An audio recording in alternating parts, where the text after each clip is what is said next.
All right, so this is from Svali Speaks Again, someone who was in the Satanic Empire as a mind control programmer, where she engaged in mind controlled programming of people in underground bases and underground cities. Very satanic. So you can just type it in Swali Speaks Again right here, and you'll be able to go to her website and read all the things that she has to say. So let's go down a little bit. When encountering ritual abuse and mind control, people often ask why. What's the point of this? Why are they even doing this? Okay, so basically, to answer the question, the reason is ultimately because the devil wants to destroy as many people as possible and kill as many people as possible. And he wants to use people to kill as many people as possible. So the point is to kill you. Okay, that's the reason. No other reason. That's like the main reason, is to absolutely decimate you and completely demolish you, destroy your life, and end your life. Okay, bring destruction to every single thing that exists. Okay, so that's basically what's the point. Okay. While different cults can state their reasons for the abuse and other activities they engage in, such as to establish the New World Order where mankind can finally enjoy peace. Okay, right, so that's the lying. That is the lie that is told, that in order to actually have peace in the world, you basically need to end a whole bunch of people's lives, and somehow you're going to get like peace out of it, right? To free mankind from the limitations God placed on them. So exactly right. So you're going to have the limitations of fallen angels, which want to kill you. You're going to have that placed on you, versus God, who literally wants to do nothing besides love you and care about you and help you to have eternal life and live forever in happiness and peace. To shepherd mankind, right, because mankind needs shepherding from demon-possessed, mind-controlled people that murder children, and those are good shepherds. To be the secret wise leaders behind the current world leaders, right, okay, so that's the same thing. To bring the return of the Nephilim, right, so technically they never left, but they're hidden a little bit, waiting for the time to come out and be public, which will happen eventually, not right now, but it will happen. To make the children strong and fit to lead. To protect our nation. To worship and serve Satan, who wants the advancement of mankind, unlike God, who wants to limit mankind. To understand and go beyond the limits of the human mind. To gain power, to make money, and so on. I believe that to truly understand the why of ritual abuse and mind control, we have to examine the spiritual matters behind the discourses and practices of the cults. That is to say, we have to understand the intent and purpose of the devil and the other spiritual beings who continue to seek to destroy mankind. For our struggle is not against flesh and blood, but against the rulers and against the authorities, against the powers of this dark world, and against the spiritual forces of evil in the heavenly realms. The enemy is Satan, not the cult members, no matter how abusive, depraved, or committed to a satanic or Luciferian agenda they may be. It is critical to keep this truth in mind. While we acknowledge that they are involved in grievous sin, acknowledge with both anger and grief the harm done to their victims, and support survivors in taking any necessary steps to find safety, we cannot have the attitude that cult members are our survivors' enemy. So they aren't the enemy, even though you want to make it feel like they are. I was in it, and I was in it because I was mind controlled and made to be demon possessed, okay, and to be in it, okay. Like my mind was gone. Pretty much. Somewhat, mostly. There was still a little sliver of good in me that God said that the devil is not going to be able to completely take me over. So I wasn't 100% demon possessed, but I was like over 90%, I would say. But my spirit wasn't. So it's the devils, okay? It's not the people. The people are just being controlled like puppets to do the evil that they do. It's the devils, okay? It's the fallen angels, those hybrids, the evil spirits, okay? The devils. It's the devils, man. Even if you hear they're doing witchcraft against your church, leaving dead animals on your doorstep, or other very disturbing things, something they like to do is astral project, and they like to go into your dreams and try and mess with you in your dreams. That's another thing they'd like to do, which is very dangerous, okay? Anyone that astral projects and tries to go into someone else's dream in order to do bad things to them, there's a chance that they could instantly die. And that's it. Like, they're not going to come back to life. Unless God has extreme mercy. I mean, big time mercy for that. In hearing the horrific, inhumane activities of the cult, one must not lose sight of the fact that enemy is not the human abusers, who have indeed sinned greatly and must repent of their sin against God and people, but the spiritual forces of evil. It's true, because if it wasn't the devils, then there would be no such thing as mind control existing. There would be no such thing as any of this happening. The people, they would just live their life. Okay? It is the devils that is possessing people, going into people's minds, mind controlling people, and having it be where they do all this evil. And it's God that is going to save them out of it.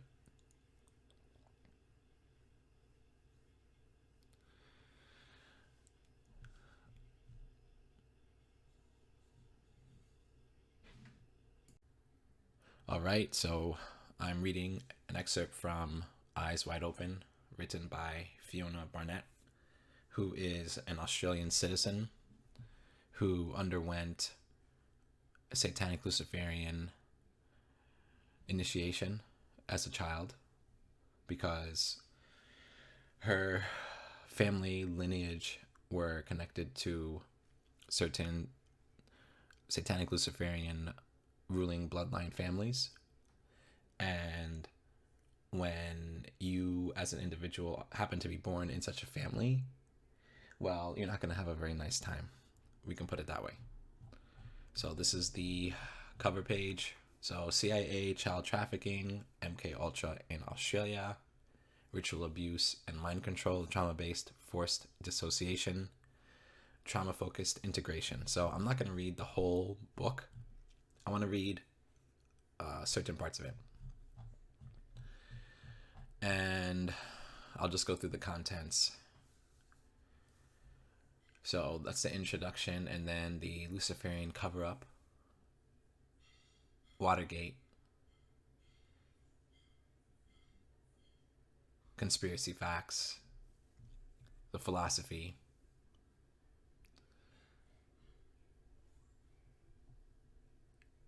and then her testimony. So basically, I started reading I read most of it. I didn't read the whole thing yet. But I want to read the MK Delta Child Soldier section. So it's only from 352 to about 377. So I'll read, it's about 20 pages. So let's go to that area.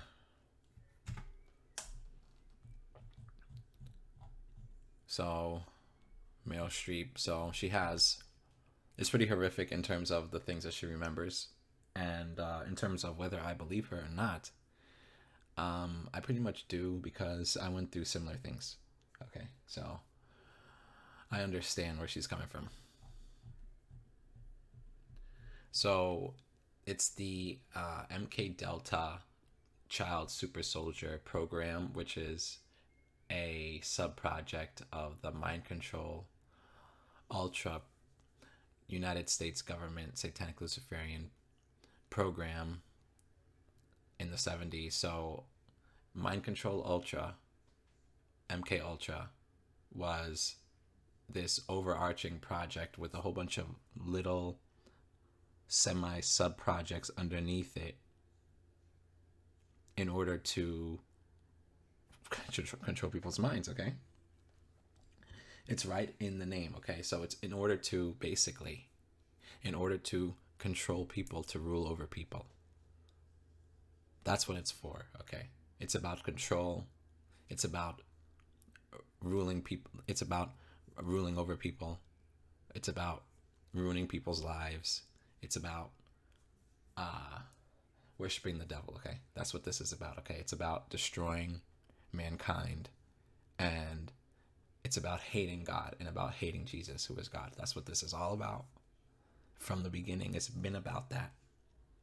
The people that don't understand that Jesus is God, eventually they're gonna understand it. Okay, because these people that are doing these things worship the devil every day. Okay, it's all about worshiping the devil. And not only do they worship the devil every single day, but they hate Jesus every single day. They hate Jesus every single day.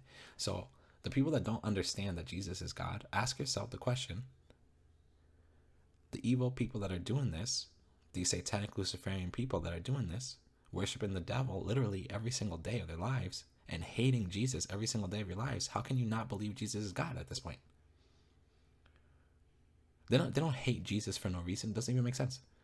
Okay, the only reason to hate Jesus, the only reason that these people that are worshiping the devil every single day, okay, and when I say worship the devil, I'm talking about killing children and raping children, okay, murdering children, chopping up children in little pieces, and eating children's body parts and drinking the blood of children. Okay, that's what I'm talking about. These people that do that, they hate Jesus every day. You know why they hate Jesus every day? Not for no reason. They hate Jesus every day because he's God. That's why. Okay? That's why they do it. That's why they do these things to kids. That's why they rape kids. That's why they murder kids, kidnap kids, they torture kids, they mind control kids. They turn kids into killers and assassins and spies and sex slaves and soldiers, hypnotizing kids, okay, abusing kids, okay, chopping kids up into little pieces, okay, cutting kids open, drinking the kids' blood, and eating the flesh of the kids, okay, becoming cannibals, okay, and all of these other disgusting, despicable things that they do. You know why they do it? They do it because they hate Jesus and they love the devil.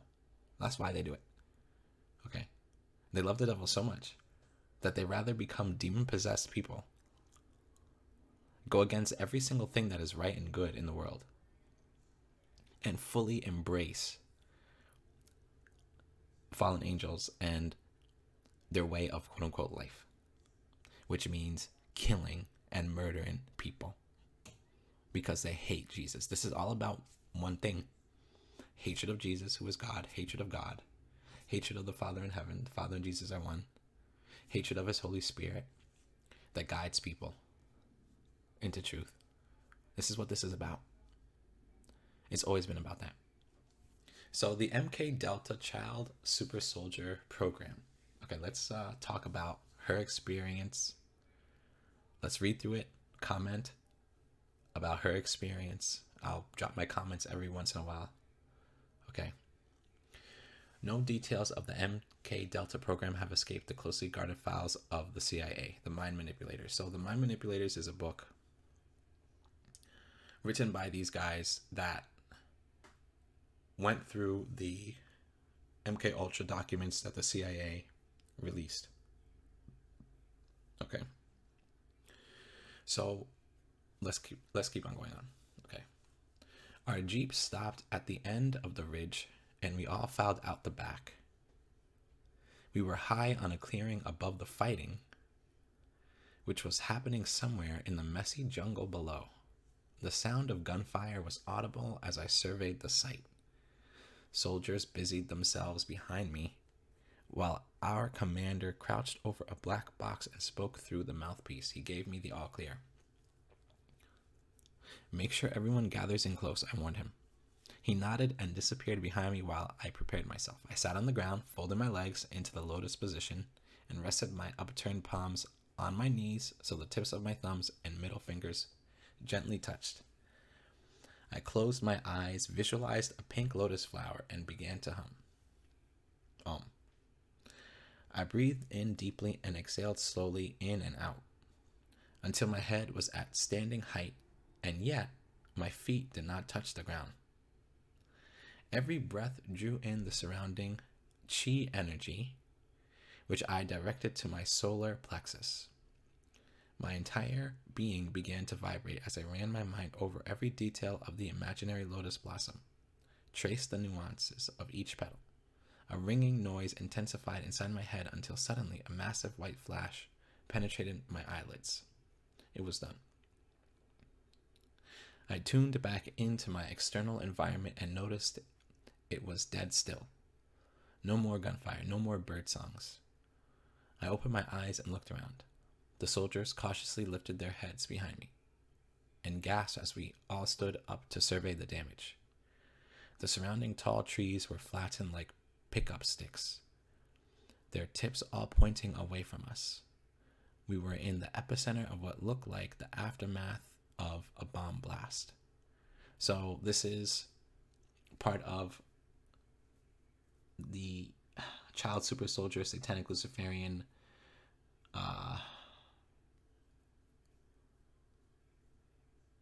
condition. Okay, so the super soldier program, okay, is all about training the perfect Manchurian candidates. You know who the perfect Manchurian candidate is? The perfect Manchurian candidate is a child. Okay, children are the perfect ones. Okay, kids, little kids, they're the perfect Manchurians. Not adults, not grown men, not grown women, little kids.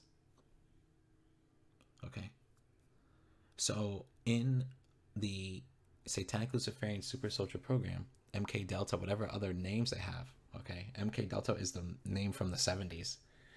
Okay, but they have new, they have other programs, whatever other names they call themselves. Okay, so this program is all about taking children that have innate gifts, okay, innate supernatural gifts, where they can do things or make things happen that normally other people can't do, and torturing them, traumatizing them into multiple personality where they can't remember, and under this multiple personality state, okay, training them to harness whatever gift that they have into a destructive element or destructive force. And every child super soldier has a different gift or combination of gifts. So that's one of the things that she could do, which is manipulate the invisible wave energy of the area around herself and explode it out.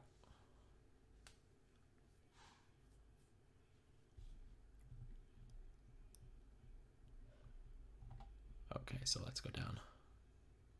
Shefflin and Opton wrote The Mind Manipulators based on the Freedom of Information request and release of 10,000 pages of CIA MKUltra related documents.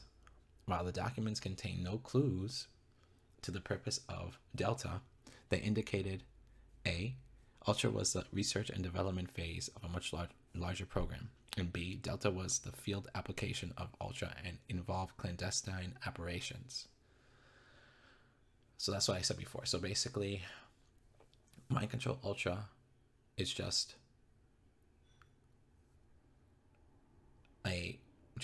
like an umbrella term.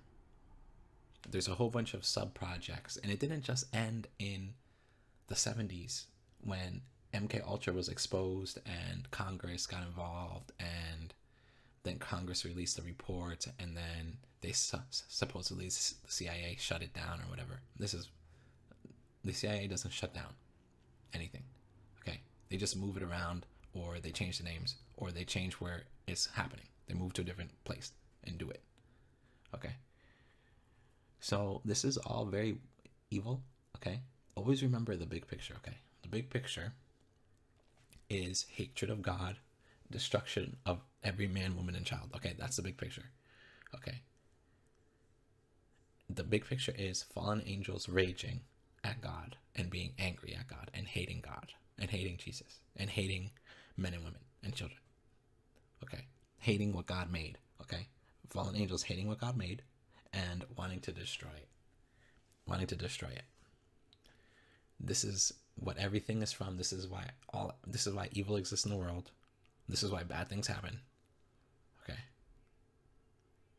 Bad things happen because fallen angels exist in this realm, and they hate you, and they hate the one that made you, Jesus, and they want to do everything against God, who is Jesus, but they can't.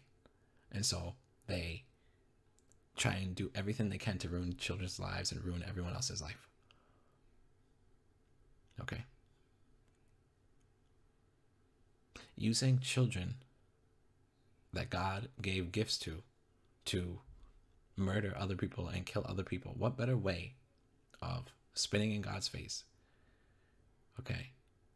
Throwing up the middle finger at God, disrespecting God, than to use children that God loves very much to do very bad things.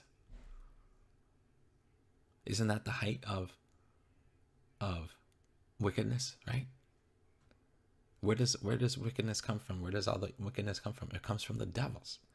It comes from the fallen angels. Okay?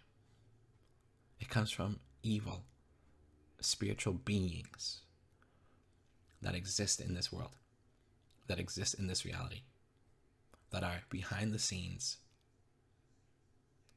doing things, that have the capability of going inside of people's bodies and controlling people, and also have the ability of stealing energy. Okay, stealing the invisible energy that people have away from people, thereby killing that person. It's real. And the only way to get through it is you need Jesus to get through it. You can't get through it by yourself. Can't. Not something like this. Dulce. A memorandum dated January 14th, 1953, entitled Interrogation Techniques states, if the services of Major Louis J. West, United States Air Force, MC, a trained hypnotist, can be obtained in another man, blacked out, deleted, well grounded in conventional psychological interrogation and polygraph techniques, and the services of Lieutenant Colonel Anonymous, a well-balanced interrogation research center could be established in an especially selected location.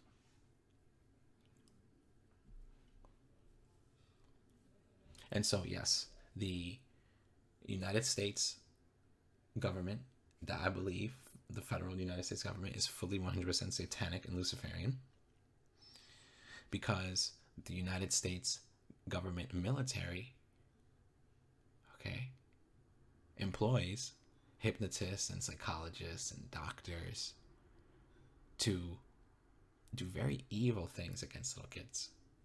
And it came out. It didn't come out, the evidence, okay, in the official government documentations of MKUltra, there was evidence of United States federal government workers doing really bad things to kids. Okay, documented evidence. Okay, what kind of a person is going to do something like that? A person who loves the devil, a person who loves hurting kids, a person who is demon possessed, okay? A person who is out of their mind with insane, an insane desire of control. That's the kind of person, and that's evidence already out there that the government was involved in that, and the government did it. But we're still gonna vote though. Go and vote for your little presidents. See if that changes anything. I can already predict that it's not gonna change nothing though.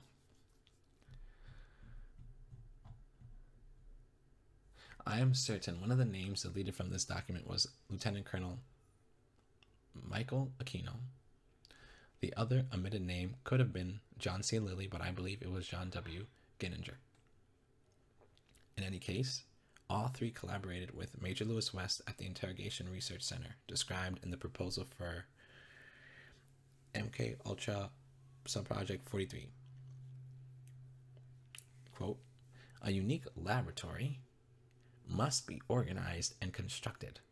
This laboratory will include a special chamber in which all psychologically significant aspects of the environment can be controlled. This chamber will contain, among other things, a broad spectrum polygraph for simultaneous recordings of a variety of psychological restrictions of the individual being studied. In this setting, the various hypnotic, pharmacological, and sensory environmental variables will be manipulated in a controlled fashion, and quantitative continuous recording of the reactions of the experimental subjects will be made. So, in other words, take kids, quote unquote, interrogate them, which means torture. Okay, if you don't know what that means, okay, you don't know what interrogation means, that's read torture. So take kids, torture them, fracture their minds, make them have multiple personality, okay, and then turn them into killers, and then set them loose on the battlefield to do a whole bunch of damage in the quest of controlling the world, ruling over the world, because you want to rule the world so much, because you love the devil so much, and you want to do anything to rule over the world, and you're willing to do anything, absolutely anything, to rule the world. So what do? You take kids and you do this to them. Makes sense, right? Even though it's insane, it doesn't make any sense, but to them it makes sense. A Frankenstein laboratory fitting this description was built within an underground military base located near Dulce, New Mexico. Interrogation means torture. The documents refer to using drugs, hypnosis, sensory deprivation, and torture on children. So basically, the way it works is they take you as a little kid, they strap you down in a chair or on a table, whatever, okay? And then they start hurting you real bad, okay? With many types of pains while giving you drugs or injecting you with something or making you drink something. And then they hurt you real bad. And as they hurt you real bad, they tell you things, okay? They hurt you and then they tell you something. And then they hurt you and then they tell you something, okay? And it's like they try and tell you a story and they try and make you to imagine things in your head, okay? And they keep on trying to make you imagine things while hurting you, okay? And in this process, okay, your body, your mind becomes overwhelmed, okay, and just gives in to whatever they say, okay? So this is called layering, okay? This is called layering,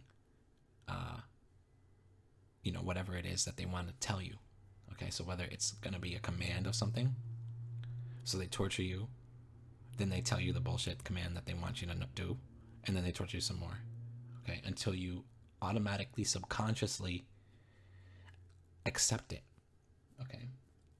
And then your mind is fractured, so you don't even remember that just happened to you, okay?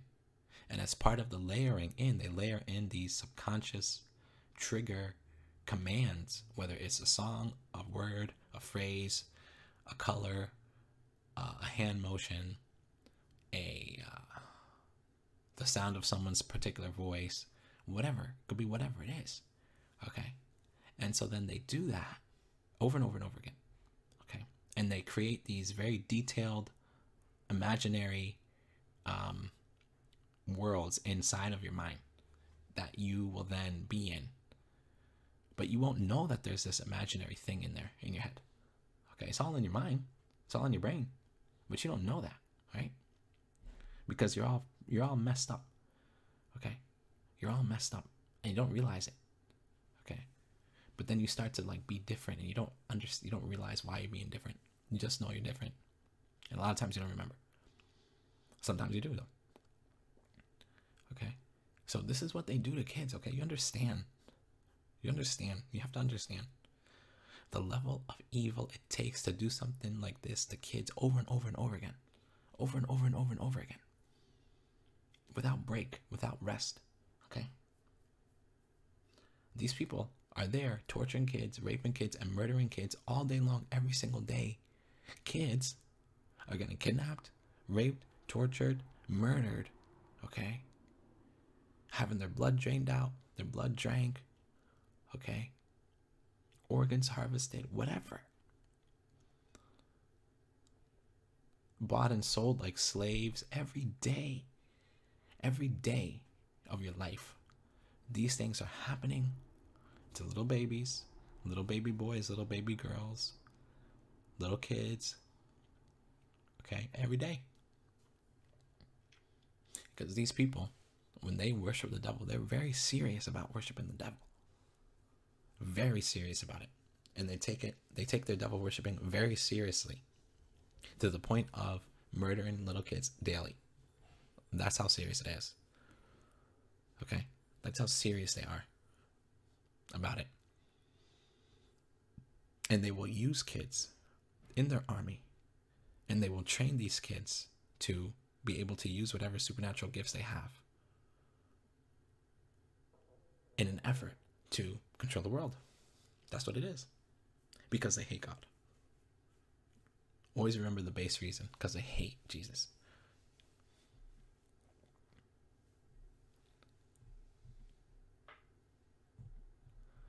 Okay, so let's go. Let's go down. All right. Major West. In 1955, Major Louis Jolyon West was subcontracted for MKULTRA Subproject 43 experiments, which examined the effects of drugs, hypnosis, and sensory deprivation on behavior. His Subproject 43 proposal was titled Psychophysiological Studies of Hypnosis and Suggestibility, with its accompanying document, Studies of Dissociative States. Here is a summary of the most pertinent points made in West's Subproject 43 proposal. Drugs are known to speed up hypnotic induction and deepen hypnotic trance states. Okay. Experiments show sensory isolation increases suggestibility and the production of trance-like states. Hypnosis can exert control over the autonomic nervous system. Hypnosis can protect individuals from psychophysiological reactions to poisons. Using hypnosis plus autonomic drugs were used to identify exactly how and to what degree psychophysiological reactions occur to specific types of stress. Repetition of verbal signals produces physiological and behavioral change. Hypnotic suggestion can produce changes in physiological function, including blood pressure. Experimental hypnosis can produce every known dissociative condition, including fugues, amnesia, sleepwalking, multiple personalities, hypnagogic hallucinations, sleep paralysis, trance states, and Tourette's. The aims of Subproject 43 were to use hypnotic suggestion to produce physiological changes in skin conductance, skin temperature, and wound healing. Use mind-altering drugs, including LSD, to produce and maintain dissociative states. Okay, let's go down. An earlier declassified letter, dated the 11th of May, 1953, signed by Sidney Gottlieb, documented a series of related hypnosis experiments that focus on the following. hypnotically induced anxieties, hypnotically increasing ability to learn and recall complex written matter, polygraph responses under hypnosis, hypnotically increasing ability to observe and recall complex arrangements of physical objects, relationship of personality to susceptibility to hypnosis, recall of hypnotically acquired information by very specific signals. So basically they try to research all this. Okay, they've researched all this stuff and they put it together in this package. Okay, and then they subject children to this. It's insane. Why do it? Why do it? Because they worship the devil. All of the people that are doing this literally worship Satan. Okay?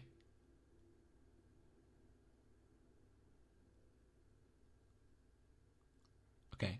Lucifer, the fake angel of light. They worship that thing.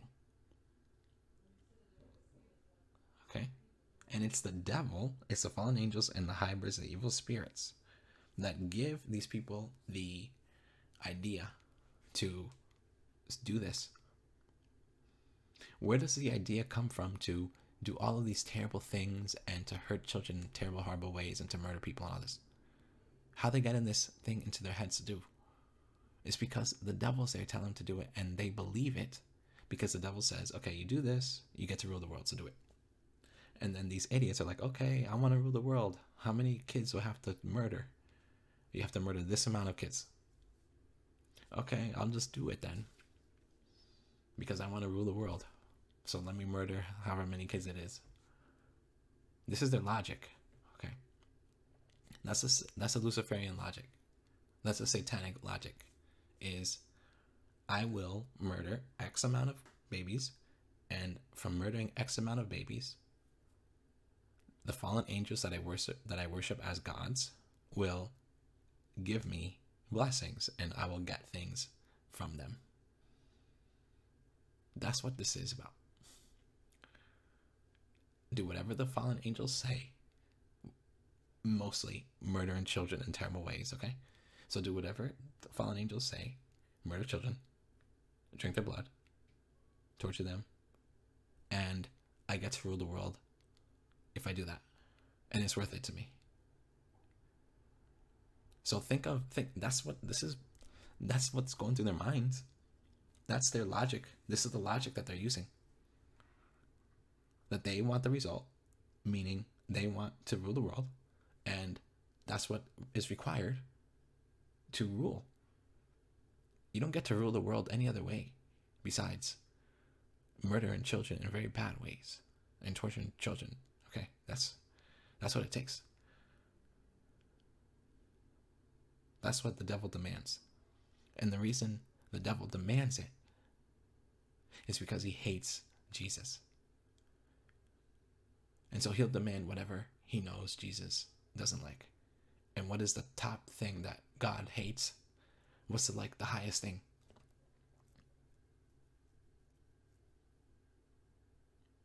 Hurting children. God hates it. That's the biggest thing. He hates it. John C. Lilly. The Dulce laboratory contained an upright version of John C. Lilly's sensory deprivation tank. During the 50s, the CIA funded Lilly's development of the sensory deprivation tank and his research into brain waves and altered states of consciousness. In his book, Programming and Metaprogramming in the Human Biocomputer, Lilly blatantly explained how children are programmed using LSD, his sensory deprivation tank, and implicit learning via classical and operant conditioning. So these guys are so prideful and arrogant that they will literally just admit, okay, to literally torturing children and drugging children with these chemicals and substances.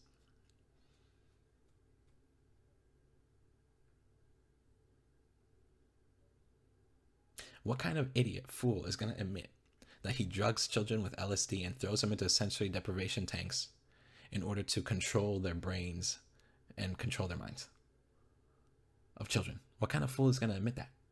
Lily. Lily admitted it. It's there. He wrote it down.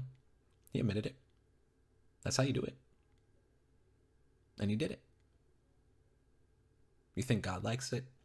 You think God likes it when a grown man or a grown woman drugs up children, throws them into these tanks, and then starts trying to mind control them? Like, that's, you think God likes it? What do you think God thinks about that? Nothing good. Lilly compared the human mind to a biocomputer installed with programs that can be, quote unquote, erased, modified, and created. We are all born with programs like eating, sleeping, and feeling pain ingrained in our genetic code.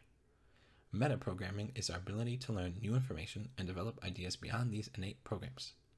Here are some quotes from Lilly's book. I'm interested in the process of finding metaprograms and methods and substances which control, change, and create the basic metaprograms of the human computer. This guy, he doesn't even think of people as people. Okay. These people, okay, let me tell you something. Luciferians do not consider people people. Okay. They only consider themselves people. The satanic Luciferians consider everyone else to be less than a person, akin to animal or whatever. Okay. And so they don't look at a person as, oh, that's a flesh and blood man or woman or child over there. They look at that person as something to be used like some kind of animal. And so they use that superiority complex that they have, which is idiotic and stupid, to further justify their doing such evil things to people. Because when they don't even consider you as a person, then they don't have any problem just killing you dead then, because you're not a person then. You're just a whatever. You're just an animal.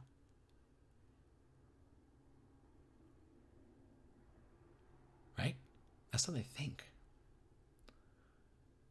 It's effed up. These people are insane. They can have PhDs next to their name, but they're freaking insane. Okay, so let's go down. Certain chemical substances have programmatic and or metaprogrammatic effects. Example, they change the operations of the computer, some at the programmatic level and some at the metaprogrammatic level. Some substances which are of interest at the metaprogrammatic level are those that allow reprogramming and those that allow and facilitate modification of the metaprogram. Lilly used LSD for reprogramming and ethyl alcohol for weakening metaprogram.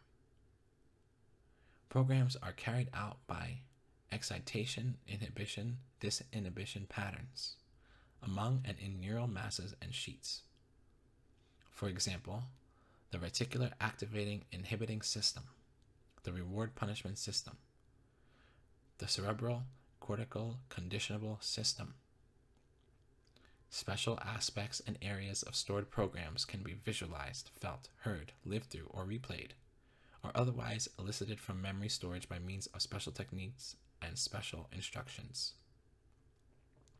So basically, by torturing the children over and over again, torturing the child over and over again, giving them drugs and everything, and then talking to the child, okay, it forces the child to go into this imaginative, zoned out state where they start to visualize and see things, okay, in their imagination. That's how the programming works, because the child is so exhausted from being tortured all day that it's like whatever they're told, they just visualize it and then they internalize it by being able to just see it And it's like they're in it. Because you're forced to be in this altered state of consciousness where you see things that you're told. So they torture you and they say, okay, imagine you're in a white room, or imagine you're in a cave, and then suddenly, like, your eyes will be closed or whatever, but you'll see yourself standing in the cave. Okay? That's how it works. They torture you into imagining things in your mind, and then they tell you a whole bunch of things and then they force you to believe what they say. Okay, and then it's like you internalize it inside yourself. Okay, in this imagination that you have in your mind, and then it's like it's internalized, and then whatever they say, it's like you just believe it and do it. Okay. And so the things that they say are hypnotic in nature.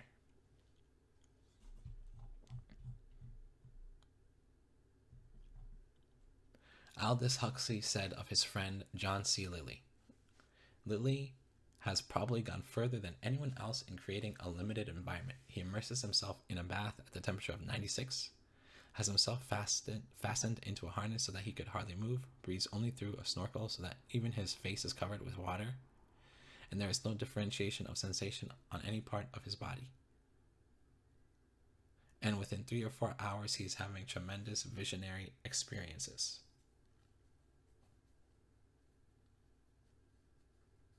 Okay, so this is how the mind works.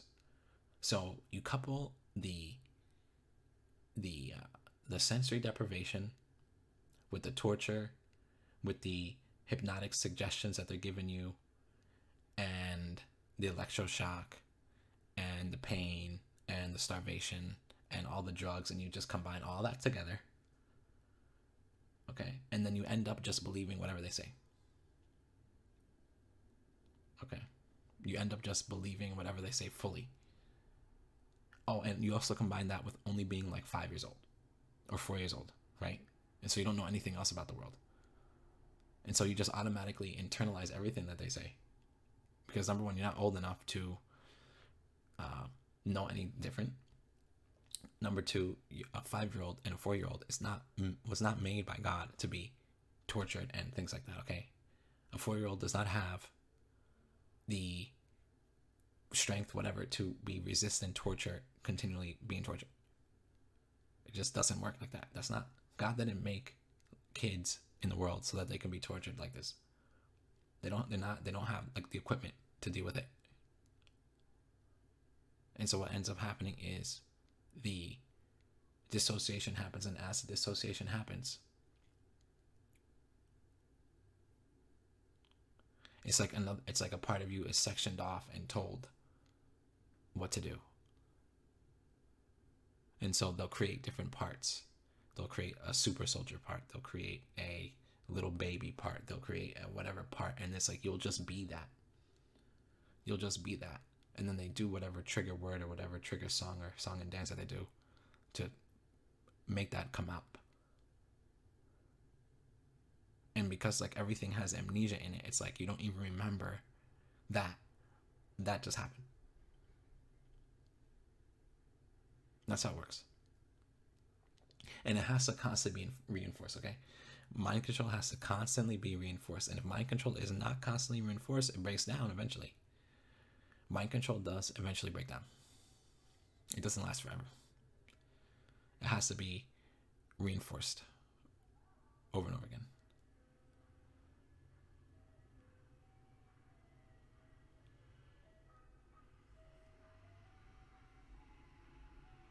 Okay. The gateway process. A military document dated the 9th of June, 1983, from Lieutenant Colonel Wayne M. McDonnell was addressed to the commander of U.S. Army Operational Group at Fort Meade. So, for those of you who don't know this, United States military uses child soldiers, okay? You know what that means, right? It means that the United States government is directly involved in torturing children into becoming murderers and killers. Okay? That's what it means. That's what that means.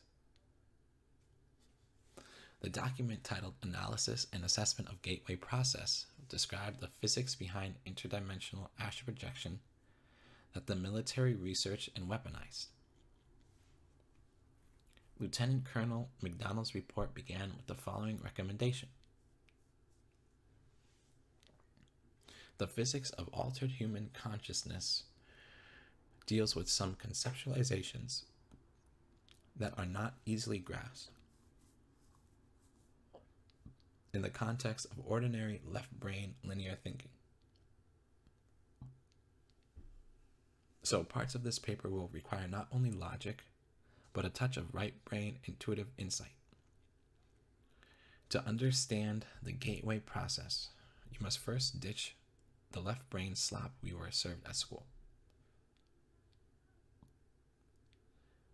That is not the science used to scaffold black ops. Let us start with a short quiz.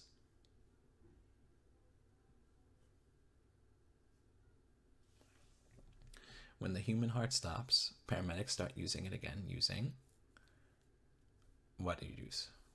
So you can try and answer.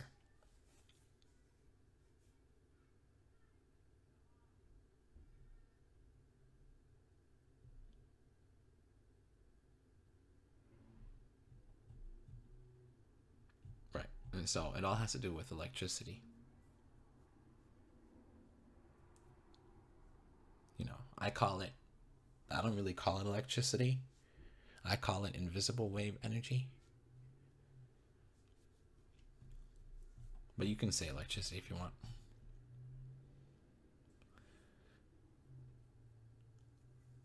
Tesla's electric universe. Tesla is the suppressed genius behind Jason technology, not Newton or Einstein. Tesla described the theory of relativity as a mass of error and deceptive ideas violently opposed to the teachings of great men of science of the past and to even common sense.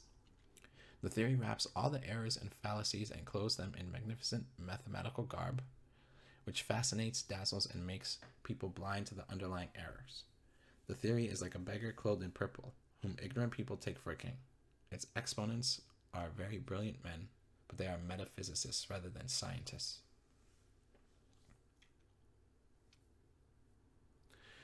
Proponents of Tesla's electric universe argue that theoretical physics is math, not science. Number manipulation alone proves nothing.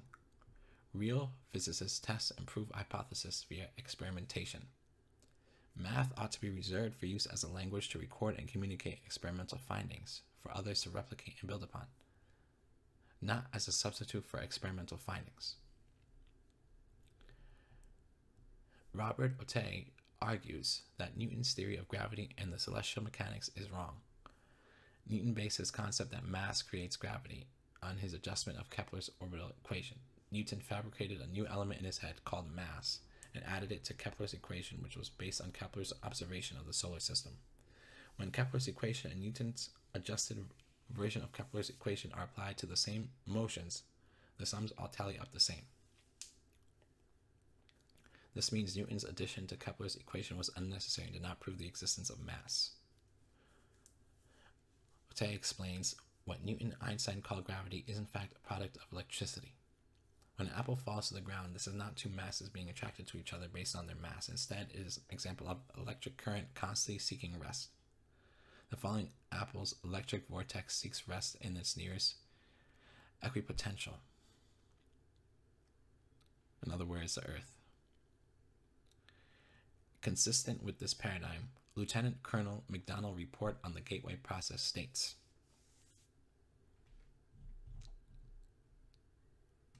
solid matter, in the strict construction of the term, simply does not exist. Rather, atomic structure is composed of oscillating energy grids, surrounded by other oscillating energy grids, which orbit at extraordinarily high speeds. The point to be made is that the entire human being, brain, consciousness, and all is like the universe which surrounds him. Extraordinary complex system of energy fields.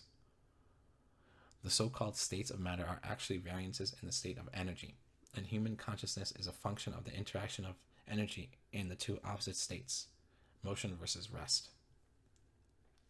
So when it came to my training in projects and programs similar to this,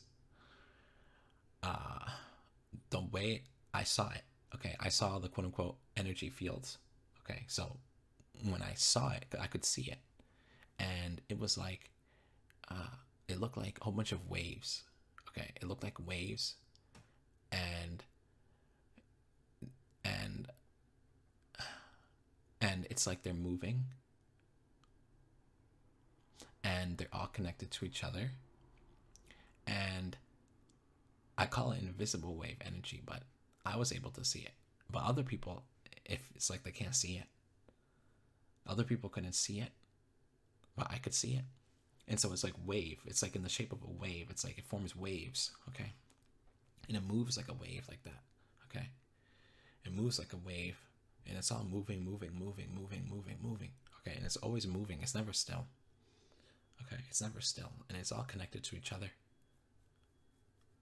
And it looks like that, okay? And it's possible if a person has the gift to manipulate these waves to do things supernaturally. It's possible to do it.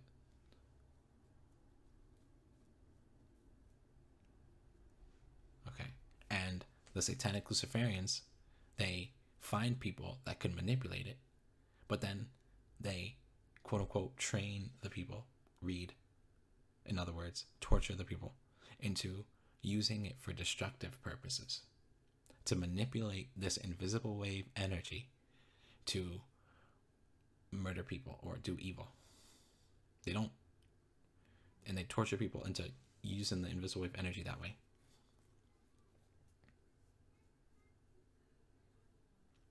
The Earth is enveloped in it by an electromagnetic field, and the interaction between this and the electrical human body is the basis of the gateway process. Monroe Institute. During the 50s, the CIA funded Robert Monroe's development of what is called the gateway experience, or hemispheric synchronization. You might know it as astral projection. Newspapers and Army documents record that the U.S. Army sent soldiers to Robert Monroe for training in the gateway process.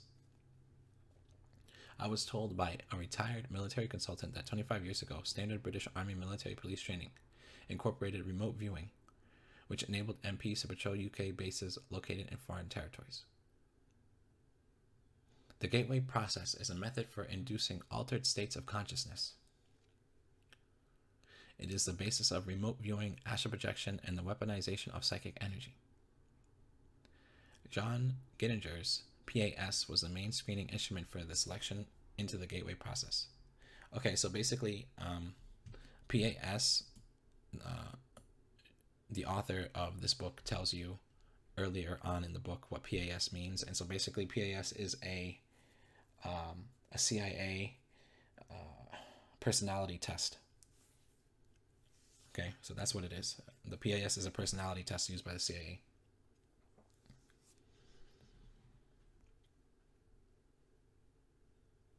And using this test with a very high degree of accuracy, it's possible to be able to know beforehand a person that has spiritual or supernatural abilities. And so they use this personality test to see if you have what it takes, basically, to do these supernatural things.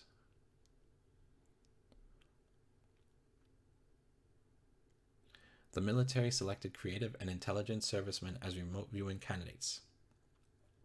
This is because high IQ creative people are natural bilateral processors with a strong right hemispheric and visual spatial learning preference. So basically, early on in the book, she explains IQ and the relationship between the right hemisphere of the brain and the left hemisphere of the brain, the left side of the brain and the right side of the brain. And she explains, like, things about that. So basically, a person that is smart, but also at the same time can use the right side of the brain better, has a higher potentiality of being able to do things, supernaturally speaking. They are also naturally intuitive with a hypersensitive nervous system that facilitates learning of the gateway process.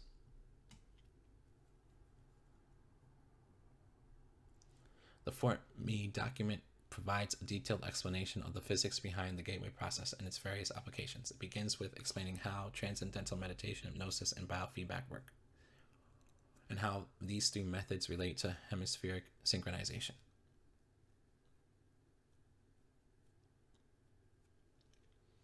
Hypnosis suppresses the left hemisphere.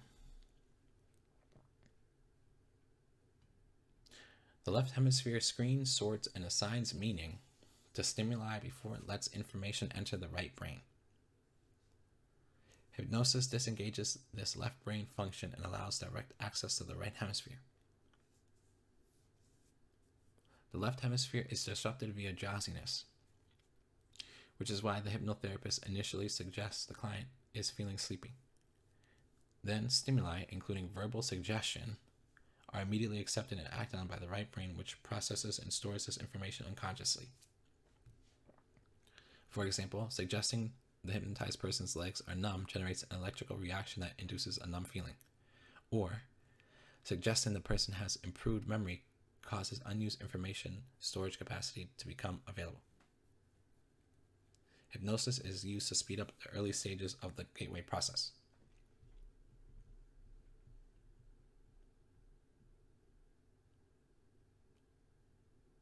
Transcendental meditation ignores the left hemisphere. The person concentrates on drawing electromagnetic energy up the spinal cord.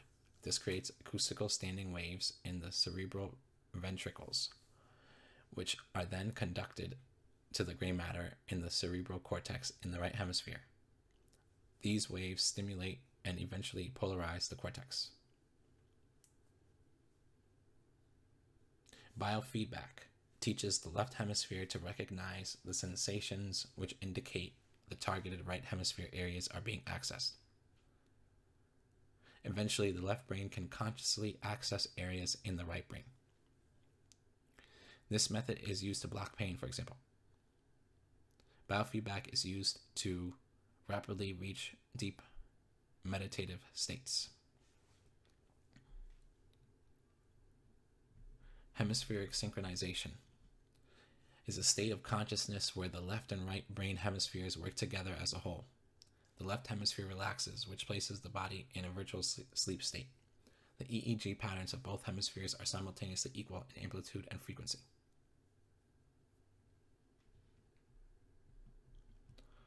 Binaural beats are used to induce hemispheric synchronization. Binaural beats are two sounds of slightly different frequencies. Each sound is delivered to a different ear, and the right brain perceives the difference between the two frequencies. Various sound waves may be played depending on the desired brainwave activity to be produced. Altered states of consciousness, previously called trance states, are dissociative states of mind. They are produced by the following esoteric practices: Kundalini Yoga, Zen Buddhism, shamanism, hallucinogenic psychedelic drugs, medium, transcendental meditation, hypnosis, biofeedback, ritual dancing, ritual drum beats, binaural beats, sensory deprivation. There's other ways too, but those are the main ways. And let me tell you something right now, okay? Going on purpose, doing something to yourself to on purpose enter an altered state of consciousness has the potential of opening you up, spiritually speaking, to whatever evil happens to be around you. Okay? Because they can see it. Okay? And you're putting a big neon sign to any spiritual thing around you saying, come at me. So it's dangerous to do it. Okay? It's not like some kind of safe thing where you're 100% safe. If you try to make yourself go into altered state of consciousness on purpose. Okay, that's a very dangerous thing. It's not safe. Spiritually, it's very dangerous to do it. Altered states of consciousness change brain function. They disengage the body from external stimuli, activate internal focus, and reconfigure connectivity between brain areas. The above methods produce the following brain changes. Shift hemispheric dominance from left to the right brain. Simultaneously activate the right hemisphere and deactivate the left. Increased alpha wave activity associated with relaxed wakefulness, creativity, and free association. Increased right brain theta wave activity as associated with visual imagery and not drowsiness. Bilateral increase in gamma activity. Synchronized EEG activity between left and right frontal lobes. Deeper trance deactivates the frontal lobes. Activation of the parasympathetic nervous system. Opioid release and pain decrease. Increased delta activity in right hemisphere. Bilateral increase in low beta activity. So, alpha, theta, gamma, delta, beta. These words are just the levels of hertz that the brain, electricity in the brain is operating at. Okay, so a theta wave is basically measuring the electrical hertz that the brain is operating at. And so each one goes higher, a higher rate of frequency or a lower rate of frequency. So alpha is lower and theta is higher, for example.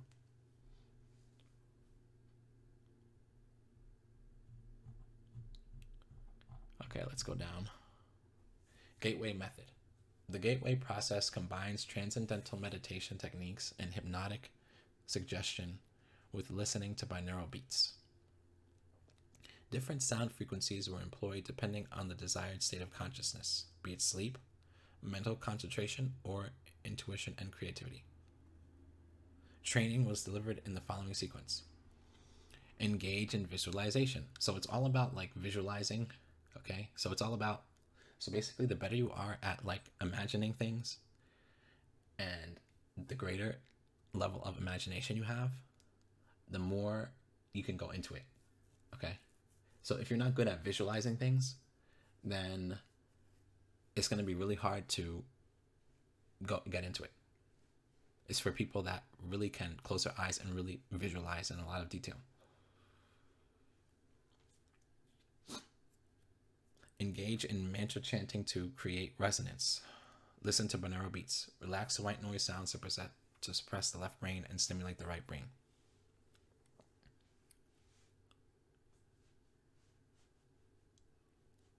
And if you do this, okay, and if you do it enough, and if you do it consistently enough, you're gonna start to see things, and you might not like what you see. So this can open you up to seeing devils. This can open you up to seeing evil spirits. Okay, this can open you up to spiritual things that is not very pretty. So this isn't like something that you should do. I strongly advise to not do it, because whatever you think you're going to get out of it, it's not going to be worth having devils focus on you. So if you start doing this, okay, evil spirits, meaning things that want to kill you, are going to start focusing on you. You don't want evil spirits focusing on you. Okay? You don't want that. That's very dangerous. Okay? That's the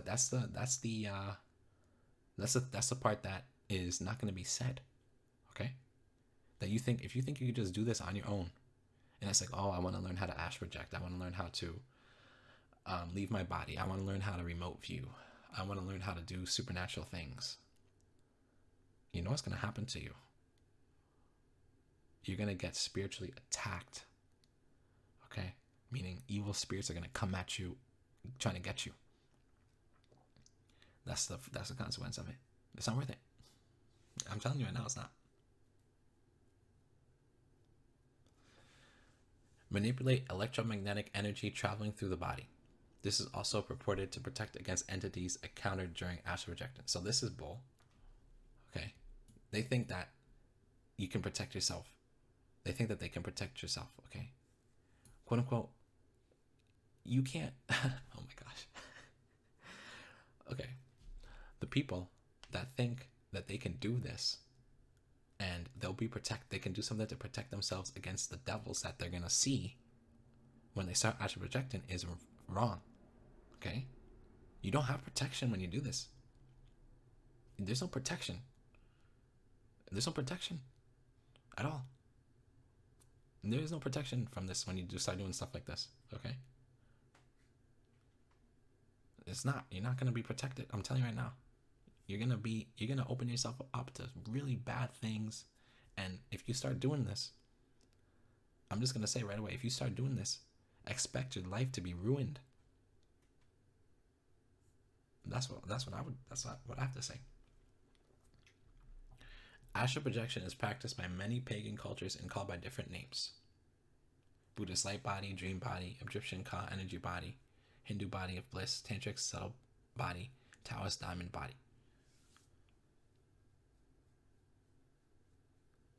Leaving the physical body for astral travel requires 3 conditions: induction of left brain quietness and deep physical relaxation via REM frequencies, synchronization of brain hemisphere wave pattern,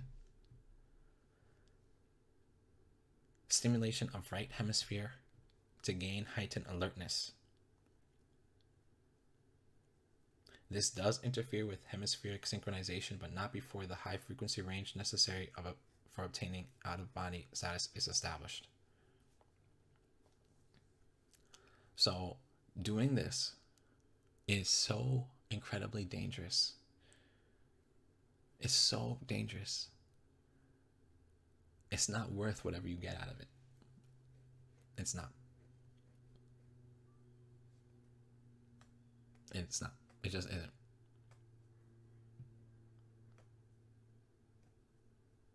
The main people that do astral projection like it's their job are super soldiers and witches and warlocks and stuff. Meaning they do it all the time because it's their job. But they're not safe doing it. I wasn't safe when I was doing this. I did it all the time. I wasn't safe though. It was bad that I was doing it. It wasn't right that I was doing it.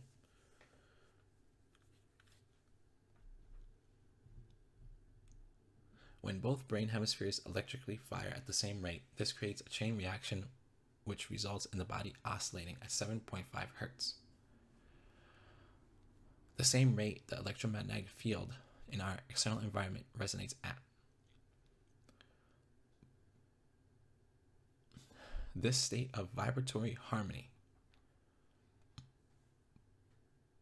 transforms the world and beyond into an extension of the human body. The person's consciousness or soul, which is normally restricted within the confines of the physical body's regular rate of oscillation, may then transcend the body and move freely outside the physical body, including interdimensionally. This process is what esoteric cults term becoming one with the universe. The time-space continuum can be transcended according to the same principle, so that the individual can travel interdimensionally. And this can also be used to travel through time as well, aka a literal human time machine. Okay? But it's not safe, okay? So it looks like all exciting and cool or whatever. Like, oh, look what I can do. I can do this and that. But you have to understand that every time you do it, there's a chance you can just instantly die without any do-over. Boom, dead. Okay? You're not safe. It's extremely dangerous. And you go close to death engaging in it. Okay? It's not like where death is far from you. You go near death on purpose when you do it. Death is right there, hovering, okay, waiting, and it could just decide, okay, boom, kill you. It's not safe. Duality of the mind. We possess two minds, the explicit conscious and implicit non-conscious.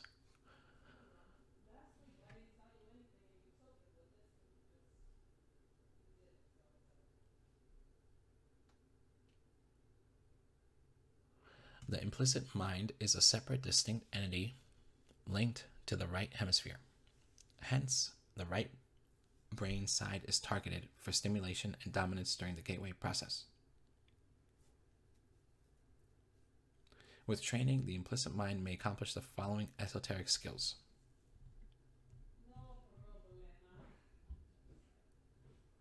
Move objects without physical contact, aka telekinesis. Communicate and receive intelligence via intuition, telepathy or problem solving. Gain information about distant places or people, clairvoyance or remote viewing. Read minds or control them from afar, telepathy. Predict the future, precognition. So, part of what I could do was the last one, and that was one of my jobs in this satanic Luciferian bullshit. And the thing was, though, is I wasn't necessarily trained to do it. I could just do it. No one trained me to do it. I was just able to do it by myself.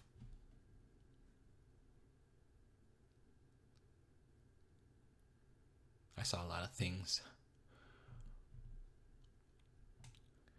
The gateway process is behind the weaponization of occultic practices, including levitation, walking through objects, and psychic warfare. It enables subjects to physically choke and throw opponents using their will, and to cause mass destruction to our physical surroundings. Lieutenant Colonel McDonald alludes to this in his description of color breathing.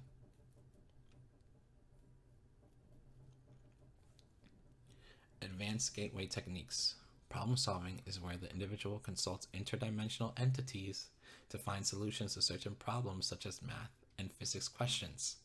Yes. So you do this, you go talk to devils as if devils love you. As if devils and evil spirits never lie. So you go and talk to evil spirits that want to literally kill you. And you're going to ask them questions and you think that they're going to answer you truthfully and then nothing else. You do this, you go and ask devils questions. They're going to come after you. They might tell you the answer. They might not tell you the answer. They might just F with you. Or they can come and kill you. You never go and ask devils. You don't go and ask evil spirits for things, okay? You don't ask them for that. You don't ask them for anything. Okay? If you ask evil spirits, fallen angels, devils for things, let me tell you what's going to happen. You're going to start getting sleep paralysis. You're going to start seeing devils everywhere you go. You're going to start seeing devils in your house. You're going to start seeing devils in your bedroom. Your house is going to start getting haunted. You're going to get sick. You're going to start losing money. You're going to start losing health, and then you're going to die early. Why? Because when you go ask devils for things, you invite a curse onto yourself. What does the curse look like? The curse is basically saying, I agree to have the devils come and do bad things to me. That's what the curse is.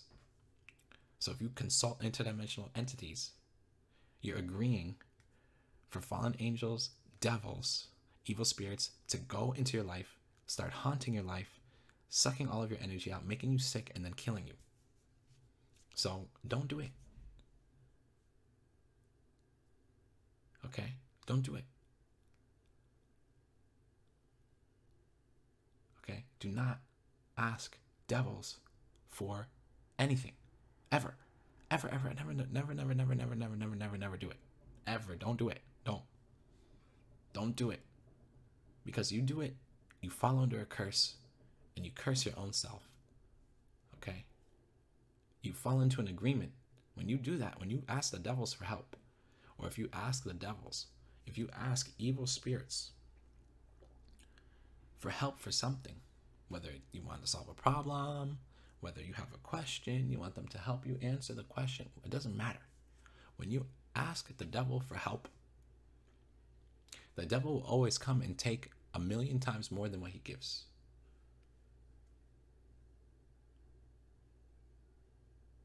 Because the devil, he wants your soul, he wants your life. He wants to take your life away from you. So don't expect good things to happen to you. Only bad things will happen to you if you ask the devils for things. Don't do it.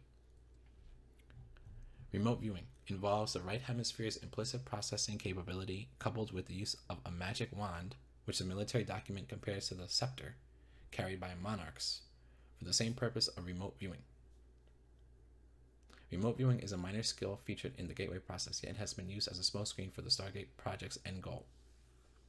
Right, remote viewing is just one little piece of what this is about. It's not just about remote viewing. It's not about remote viewing. That's like one thing. Okay? The end goal is to know everything and then rule over everything. That's the end goal of the human side. The end goal of the fallen angel side is to destroy everything. So the demon-possessed devil worshippers are deceived into thinking that they're going to rule over everything, where the fallen angels know that their plan isn't to rule over everything, but it's just to destroy everything, including the devil worshippers themselves. The devil hates his worshippers. How stupid that is.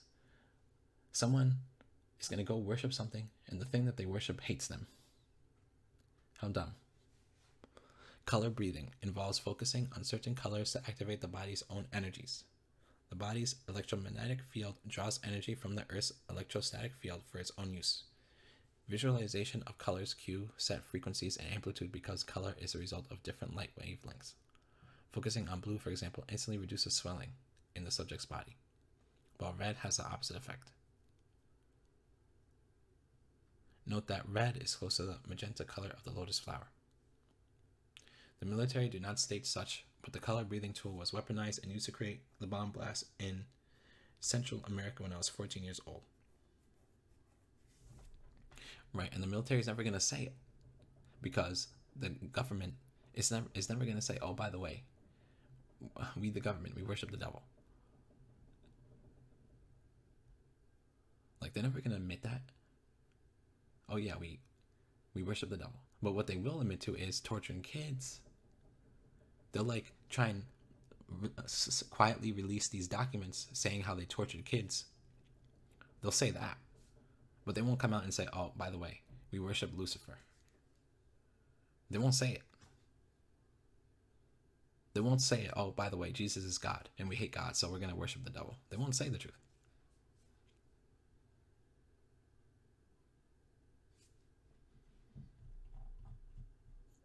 Okay, so let's go down. Project Looking Glass. Focus 15 of the Gateway process involves transcending our space-time continuum to time travel into the subject's past, while Focus 21 entails traveling into the future. I know from experience that Focus 15 formed the basis of Project Looking Glass, which involved peering into history. Looking Glass was conducted at the Dulce Lab in the mid-80s. Alice Delta soldiers were hooked up to machinery, including brain scans attached to computer monitors, which displayed images transformed from the subject's neural activity. A rudimentary version of Looking Glass technology was replicated in an experiment conducted 20 years ago at the University of California. Berkeley scientists recorded signals from the brain of a cat while it watched movie scenes, then reconstructed the recorded signals into images, which they displayed on a computer monitor. The recorded images were fuzzy but recognizable versions of the movie scenes the cat watched. I actually read this. I heard about this. Here is the university's 1999 news release regarding the cat experiment. The team recorded signals from a total of 177 cells in the lateral geniculate nucleus, a part of the brain's thalamus that processes visual signals from the eye. As they played a digitized movie of indoor-outdoor scenes for the cat using simple mathematical filters, the researchers decoded the signals to generate a movie of what the cat saw. The reconstructed movie turned out to be amazingly faithful to the original. This work demonstrates that we have a reasonable understanding of how visual information is encoded in the thalamus. Theoretically, if someone could record from many more cells, the lateral geniculate nucleus contains several 100,000 nerve cells in all. It should be possible to reconstruct exactly what the animal sees.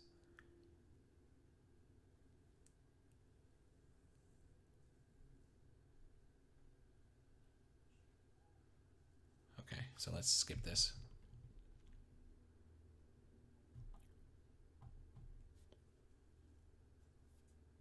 The cat experiment was funded by the National Institute of Health. The CIA cut out that funded MKULTRA research. Stargate project. The Gateway process was integral to the Stargate project, a secret U.S. Army unit officially established in 1978 at Fort Meade, Maryland, by the DIA, Defense Intelligence Agency, and SRI International, Stanford Research Institute. Formed 1947, was a hub of MKUltra activity. SRI separated from Stanford in 70 and changed its name to SRI International in 77. The director of Stanford University headed SRI International from 79. Staffed by Scientologists, SRI International was the CIA cutout behind the development and weaponization of remote viewing and the Gateway process. The U.S. Army established the Stargate project to investigate the potential for psychic phenomenon in military and domestic intelligence applications. It was overseen by Lieutenant Frederick Holmes Atwater until 87. Under Major General Albert Stubblebean, Lieutenant Atwater later became president of the Monroe Institute. In 2006, Lieutenant Atwater published a research report on the Monroe Institute website under the name SKIP. In this, he explained, Starlines is a program designed for the exploration of the expansive physical universe and its connectedness with consciousness itself. Starlines delves into the inner realms of focus, 34, 35, and beyond, establishing and strengthening the link between Earth and the galactic core, the central point of our Milky Way galaxy. A consciousness portal or Stargate and a means to enter the creative stream of the great emitter. Atwater reported the results of a study involving 101 graduates of the Starlines residential program conducted at the Institute. Participants achieved the Gateway process consciousness level focus 34-35, during which they traveled interdimensionally and located and explored Stargates, neighboring star systems, and communicated with interdimensional entities, aka extraterrestrial beings or intelligences. Okay, so these things that they're talking to, they're talking to devils. You understand what I'm saying? They're talking to things that want to murder them. And nothing but murder. The devil just wants to murder you. It'll talk to you, trying to trick you into cursing yourself so that it could come and invade your life and kill you. It'll talk to you for that reason. It doesn't mind that. Whatever it takes to get you dead, the devils will do it. That's how much they hate you. Participants reportedly visited our solar system, Alpha Centauri, Sirius, Arcturus, the Pleiades, and the Orion Nebula. Following astral exploration of Alpha Centauri, multiple participants independently reported encountering intelligent life forms resembling giant ants, which Lieutenant Atwater said he previously personally experienced. Well,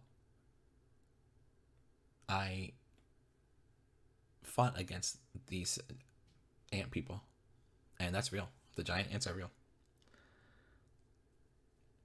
I fought against them, and I killed some of them. Killed a lot of them, actually. I didn't want to have anything to do with it, but it was against my will, and I was mind controlled into doing it.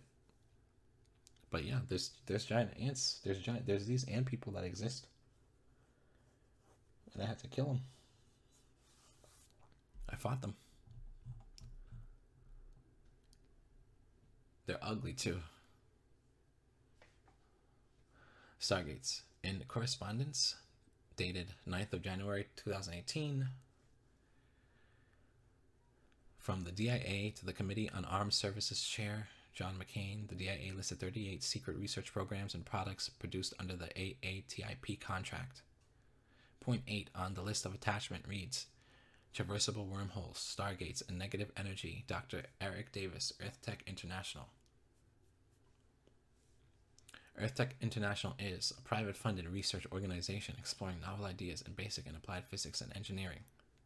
Our research interests include theories of space-time, gravity, cosmology, studies of the quantum vacuum, modifications of standard theories of electrodynamics, interstellar flight science, the search for extraterrestrial intelligence, specifically as these topics may apply to developing innovative space propulsion and sources of energy.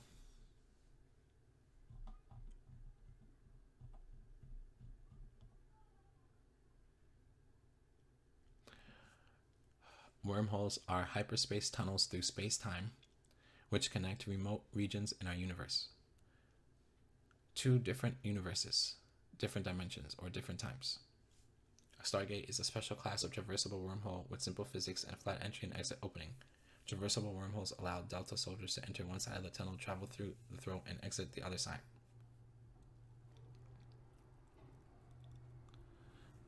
Petalwood propaganda. Stargate project was officially disbanded in '95 and declared a waste of time and money. And this is lies. They never stopped it. Okay, they never ever stopped it. They continue on doing it.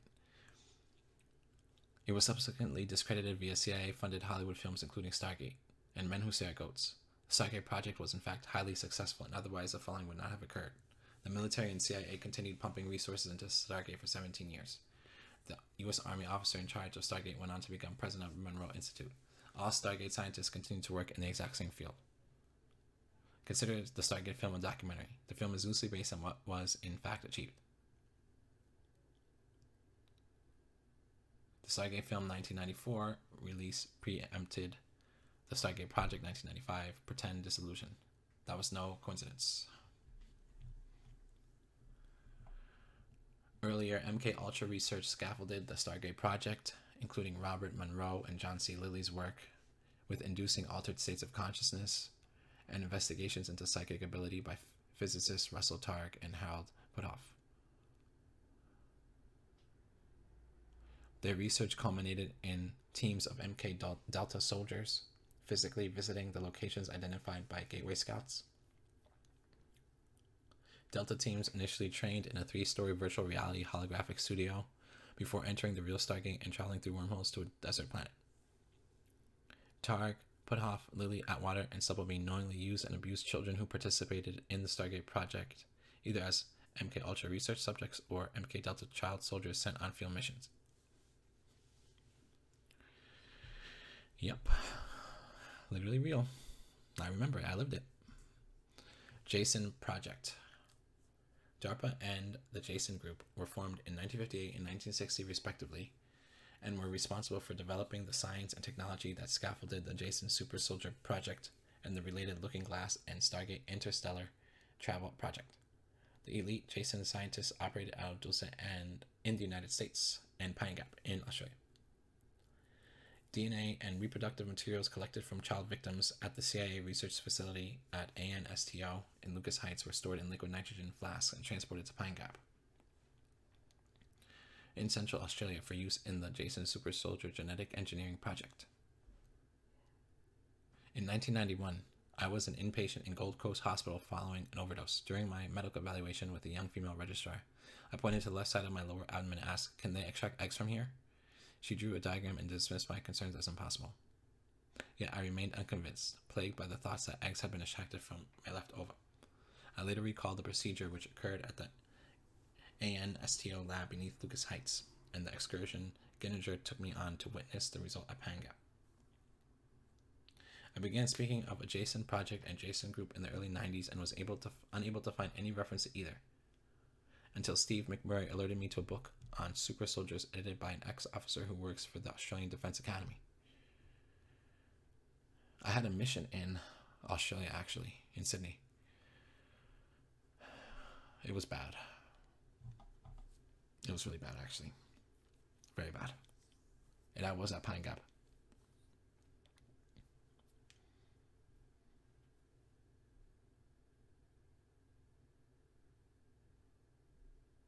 There was an interrogation that took place at Pine Gap in Australia that I was a part of. I was the one doing the interrogation. Published after I went public, the book arbitrarily mentioned the following. Perhaps this will be most clearly evidenced by my discussions of DARPA's JASON project. The JASON project entails the collecting of DNA from military personnel in order to identify genome sequences that define ideal soldiers.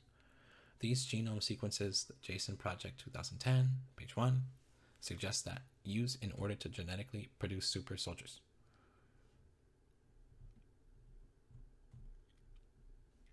Here are some relevant extracts from the same book. The modern military human enhancement efforts draws on the fields of neuroscience, pharmacology, biology, genetics, nanotechnology, and robotics. DARPA's current unclassified projects focus on improving cognitive abilities such as memory, attention, awareness through pharmacological means, enhancing senses such as smell, sight, taste, hearing, altering human metabolism to allow for increased endurance, rapid healing, digesting otherwise indigestible materials. The Beijing Genome Institute, located in Hong Kong, sequenced 2,000 school children to look for markers that correlate with educational test scores. The next step is to develop a two-way communication interface with the brain. Neuroscience is working hard in decoding the human brain in order to develop a seamless brain-machine interface to enhance sensory and motor abilities. Like, all this stuff already exists, you know. It's just hidden. But during World War III and immediately after World War III, all this stuff is going to come out to the surface. Again, scientific research in this area has been ongoing for decades, and the BMI is in reach within years. There are obvious military applications of BMIs. Brain machine. Cognitive augmentation, which alarms soldiers to threats that they do not consciously perceive and respond before a conscious intention is formed. Synthetic telepathy, which would allow soldiers to communicate silently amongst each other or with some distant command post. Thought-controlled weapons that take advantage of the greater abilities of the human brain compared to computer vision, while significantly reducing human response time. Indeed, the JASON group have been working on the JASON project for decades. JASON technology is far more advanced than the public are informed. Thousands of years ahead, the technology is. Millions, maybe.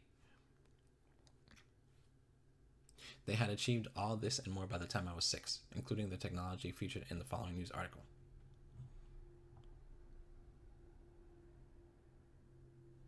Okay, I'm going to scroll down here. All right, scrolling down. Like, this already exists, you know. All this. Okay? Like, this is already happened. This has already happened. Like, this is already being used right now. Okay? I was in it.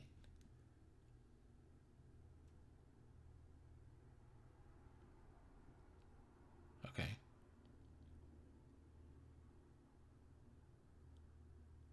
Right, and so I was in it, you know. Dying and just coming back, and people having their arms and legs gone, and it just grows back, and they just grow back. They just grow them back. So I'm not going to read it. But Harvard genetics professor and transhumanist George Church listed the genes his Harvard team are modifying to enhance human abilities. Here is a list of genes Harvard are targeting for enhancement. Like, all of this is already happening.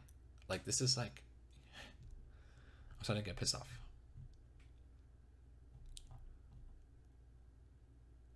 Jeffrey Epstein's foundation donated $6.5 million to fund Harvard's genetic research.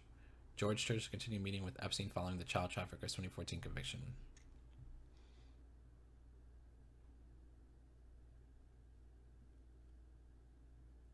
Okay. And here we go. The hybrids. Okay. The hybrids. You know, when this all comes to the surface, after a very terrible war, people are going to be so effed up that they'll be wishing for someone to come save them. And it's going to be the Antichrist that's going to come, and he's going to be the savior. that is going to help to rebuild after World War III and the destruction that is going to occur. And it's going to be really messed up. And it's going to have these things all over. And people are going to see it. See, I don't want to be around when this happens. I don't want to be around. I already saw this. I lived through it. I don't want to live through it again. Okay? I don't want to. It's terrible stuff. The six-fingered hands listed by Harvard geneticists are a Nephilim trait noted in the Bible. This suggests Harvard are synthesizing human and fallen angel DNA, as the Jason Group have already done. The Jason Group long ago developed a series of super soldier models. The basic MK Delta model was a mind-controlled human whose abilities were enhanced through hypnosis, drugs, sensory deprivation, esoteric means, etc. Another model had abilities enhanced through biochipping, bionics, and genetic modification using animals. A more advanced model was a clone hybrid created with genetic material taken from human, animal, and fallen angel devils. I was the first model and witnessed the other two.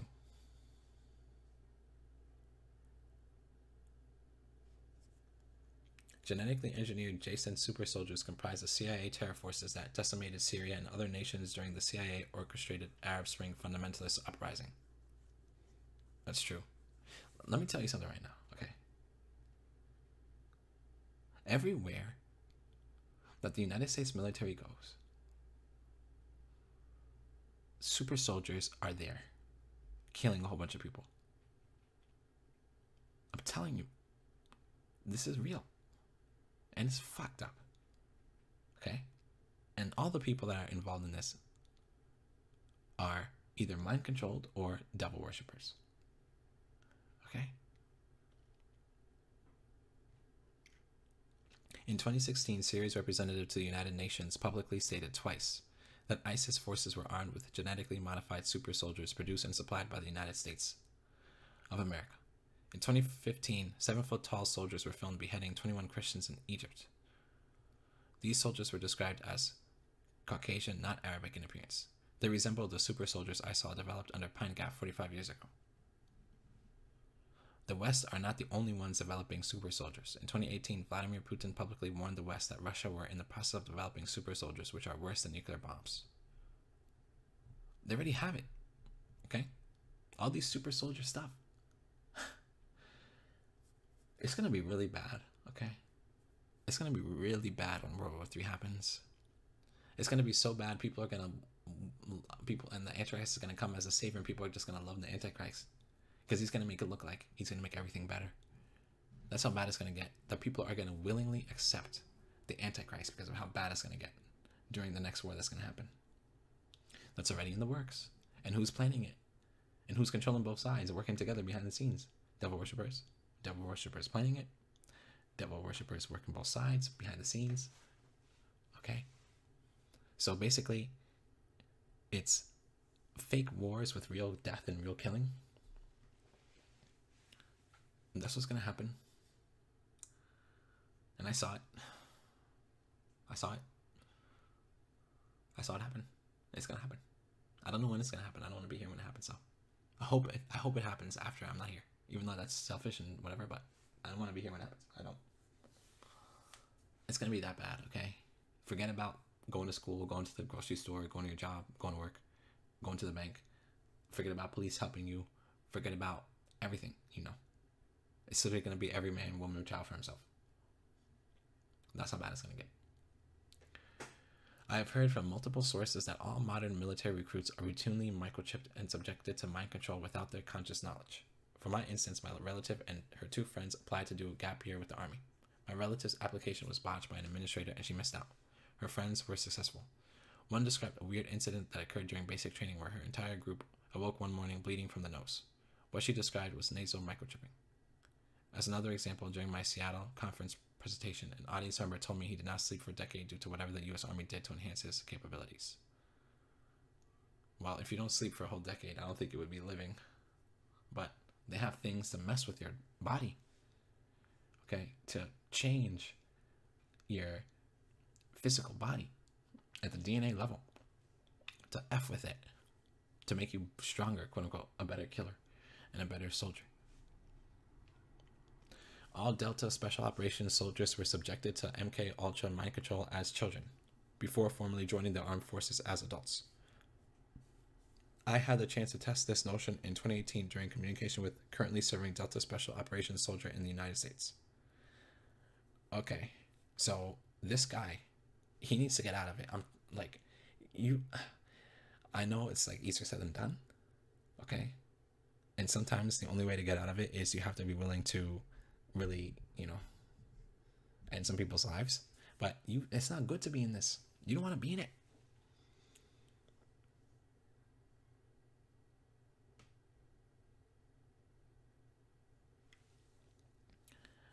I asked Ryan whether he had ever heard of Delta employing child soldiers. He heard on the grapevine that child soldiers were trained to keep up with the Russians, but that the project went dark. When I pressed Ryan for more information, he dissociated and began spewing out semi-coherent references to mind control programming. Yeah, I mean, I don't know who this Ryan is, but if I was Ryan, I would leave and no longer be a soldier. Okay? You don't want to be one. I'm telling you right now. I was one for many years, okay? You don't want to be it. You don't want to be in that. It's really bad. It's really bad for you. Okay? It's really effed up. They F with you. They F with your mind. They F with your body. They F with everything. So I hope that this Ryan guy, I hope he gets out alive. My military training becomes evident in extreme life or death situations. I automatically assume command in such a situation, like when we were being chased during the filming of Candy Girl documentary. Steve McMurray noticed that I reminded him of his father, who was military trained in Holsworthy. Also, when I associated with a former SAS soldier who shares my background, he innately began responding to me like I was his superior. Yeah, they train you. If you're in it.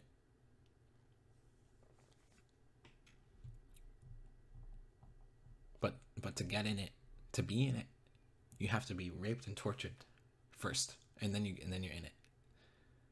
Against your will, as a child. Alice and Jason.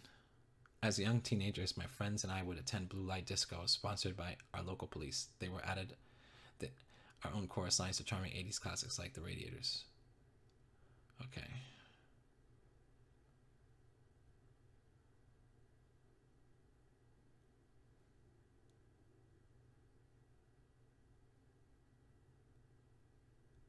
So yeah. Alice. So they always do all this, make it into a song and dance or whatever. The Alice song bothered me for reasons which are not obvious. It was used as one of my programming songs. Alice was the name given to every female MK Delta child soldier, hence the Alice in Wonderland and Alice Through the Looking Glass. Programming based on the masculine-inspired writings of pedophile Lewis Carroll. Every male Delta soldier was codenamed Jason, hence the Jason Bourne and Bourne Identity predictive programming movie franchise. So, Petalwood is directly involved, obviously. It's the whole world. It's everywhere, every country, every place, the entire earth. This entire realm is evil because there's devils everywhere in it, and they're the ones coming up with this garbage. Holsworthy. My therapist waved her fingers back and forth across my eyes. Now just close your eyes and relax. I sunk into the leather recliner and did as instructed. I see nothing. Then a picture started forming in my mind, a faint, distant memory. What's this? What am I seeing?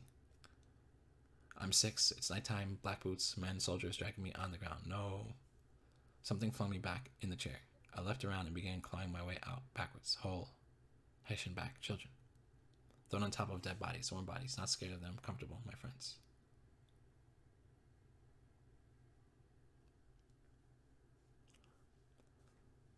Yeah. It's sad what happened to this woman. Similar things happened to me. It's really sad.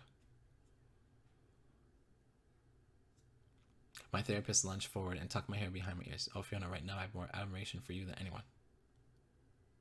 I curled up in a fetal position. I see a military truck. I see an Asian soldier. He's angry at me. He didn't like something I said, so he put me in a Hessian bag and threw me in a hole in the ground. The hole is full of dead children. The bodies are warm. It took minutes for me to recover. Are we going to do it again? I asked. She moved her fingers across my eyes again. I relaxed into the chair as before. I'm cold, icy. There's a big freezer room.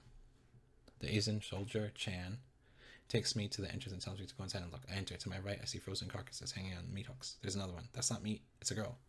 He's a cannibal. She's frozen. She's got long brown hair. I knew you were going to say that.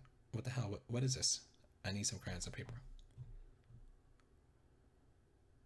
Therapist fetched some rudimentary art materials and drew the faint image to life. I drew the 12-year-old victim with dotted lines drawn on her like a carcass prepared for butchering. I drew the Asian soldier known as Colonel Chan dressed in Australian Army uniform.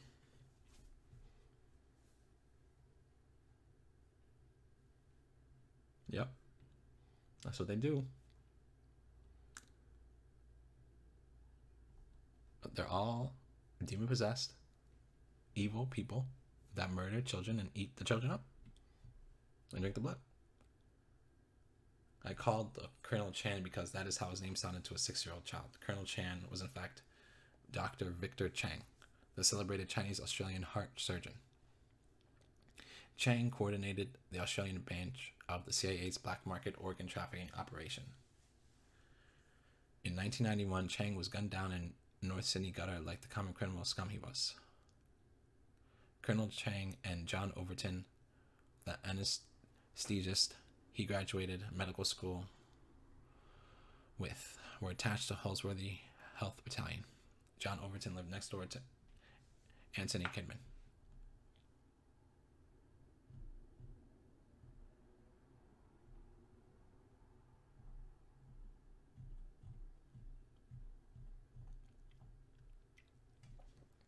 Chang trained Delta Child and adult soldiers at Holsworthy. Chang conducted the full basic army training I underwent at age 6 at a makeshift campsite established in the bushland south of the main entrance. I was collected at night from a Holsworthy side gate on Heathcote Road in an Army Land Rover with a canvas canopy. I was dressed in a mini uniform and dog tags, and I trained and dined with male Delta soldiers who called me Alice. The Delta training camp included a mess tent and a cold storage room.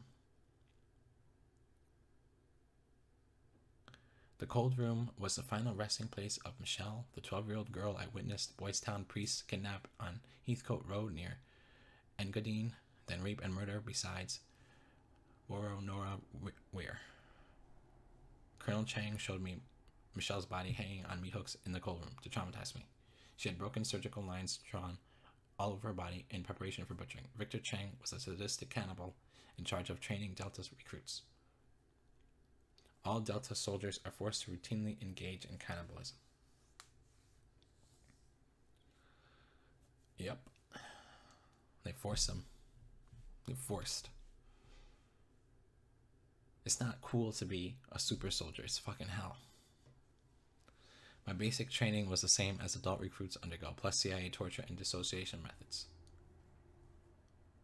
I recall being chased barefoot and naked by a dog along an orange Holsworthy dirt track until I dissociated from the pain. Colonel Chang barked orders at me while his vicious dog ran beside him. He threatened the dog would rape me if it caught me. I believed him because he had already instructed the dog to rape me in a cage. I eventually collapsed with exhaustion. My favorite soldier picked me up and carried me back to base camp. I wrapped my arms around his neck and whispered into his ear, "I love you, Jason." "I love you too, Pumpkin." He whispered back. Weaknesses were always discovered and eliminated within Delta. Yeah, you can't be saying that in this situation.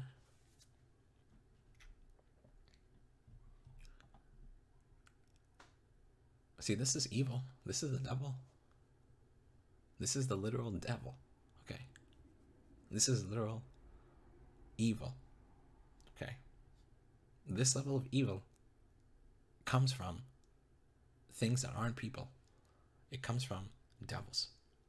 Inspiring, influencing, and having it be where people are so filled with evil that they just do this to little kids and other people. Because they want to rule the world. It's all about ruling the world. It's all about being number one. It's all about being king of the castle, king of the world. Chang locked me in a cage located on the bottom floor of a 7-story underground facility remotely located at the south end of Holsworthy Barracks.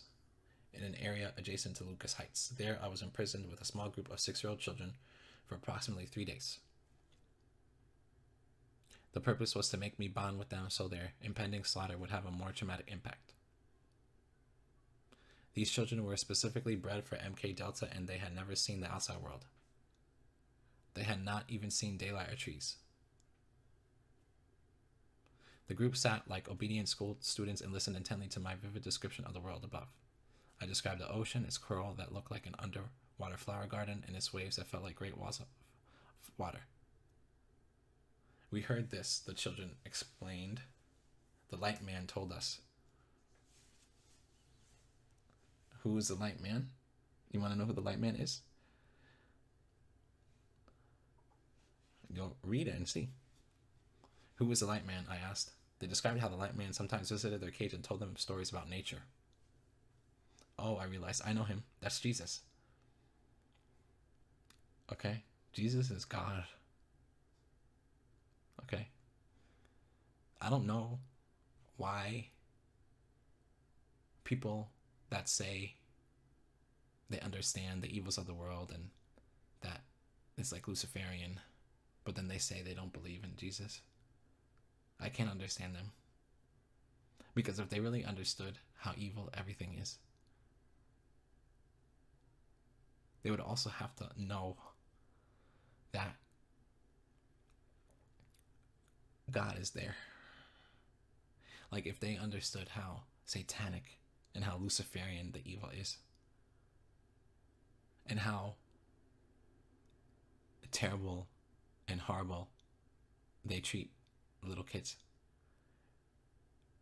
they would have to understand that there's a thing that's directly against that, and that thing is a person, and his name is Jesus, and he's God. Chang slaughtered the children in front of me with a machete and threw their bodies into a hole in the ground. Chang told me I was next. He tied me inside a Hessian bag and threw me on top of the warm bodies. I didn't mind being close to my little friends. I was reunited with these children 4 years later. During a near-death experience, it occurred while Ginninger flatlined me at age 10. I found myself in the celestial garden. I heard laughing and children's voices coming from behind a thicket of bushes in front of me.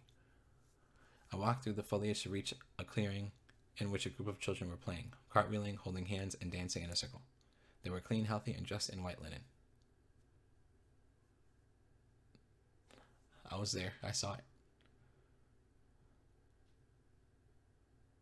I saw it. I saw what heaven looked like.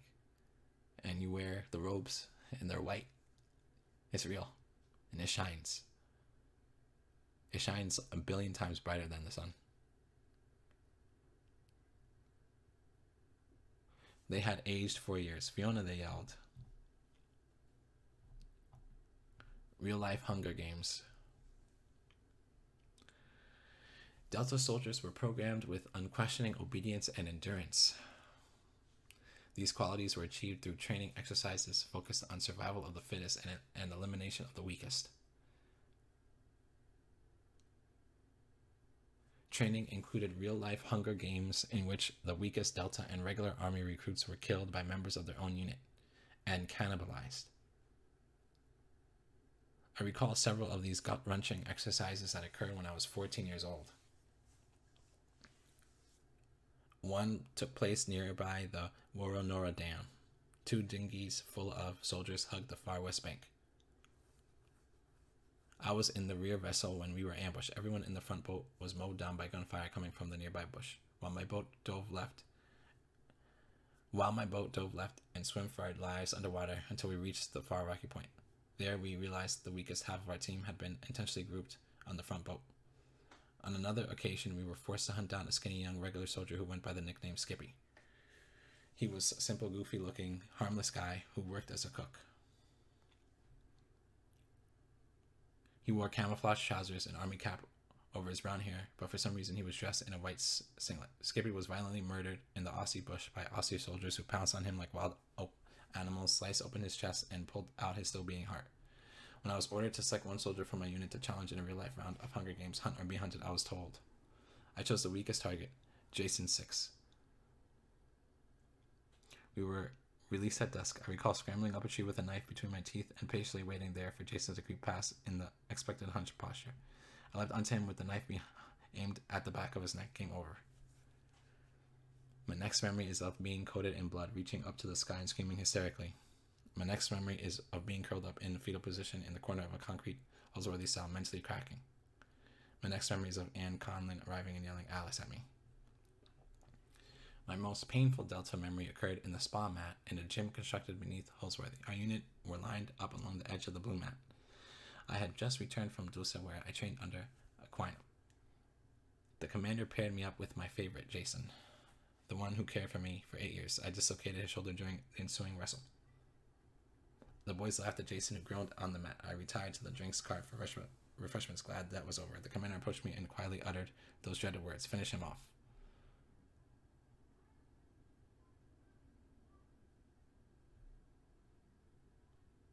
I eyeballed him fleetingly, swallowed my objection, rushed over to the mat where Jason lay moaning, grabbed him by the head, and snapped his neck. Silence, not him, we all thought, but dared not utter. My therapist once commented, "You never cry in therapy. In fact, I think you're the only one of my clients who doesn't cry." I cried for the first time at the memory of killing Jason. I convulsed with mourning and remorse as I remembered seeing his pretty young brunette wife at Holsworthy dressed in red, flanked by 2 small children.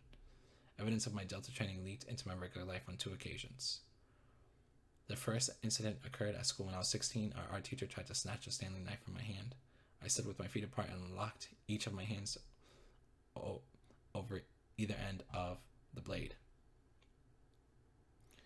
Ken Siddall was a tall, solid, middle-aged man who regularly rode. He used 2 hands and all his strength to try and jerk the knife from my grip. Terror washed over his face at realizing not only could he not pull the knife from my hands, but my entire body was as still as a bronze statue. I did not move 1 single millimeter. The second incident occurred during parole officer training in Sydney. I somehow ended up on the mat sparring with the man who trained prison guards in dirty combat. He was a short, fit man with advanced belts in 3 martial arts. I supposedly had no such training, yet I merely had his combat expert in headlock, snapping the mat and forcing muffled, "You got me." Sasha bore the pain of Delta soldier training.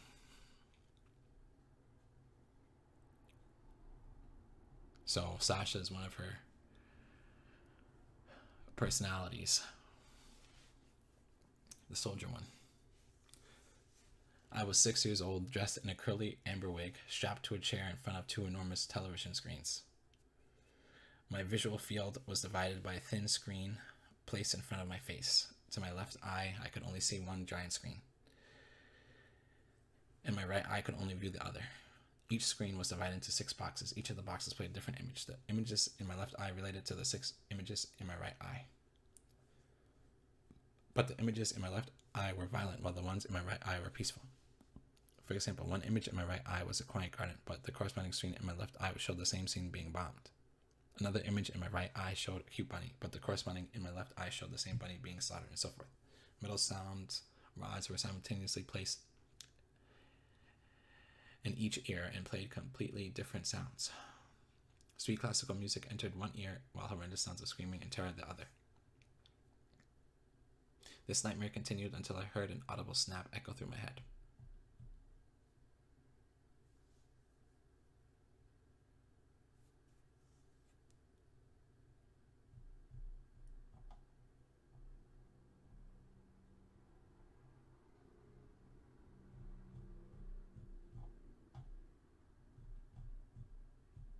So these are the pictures.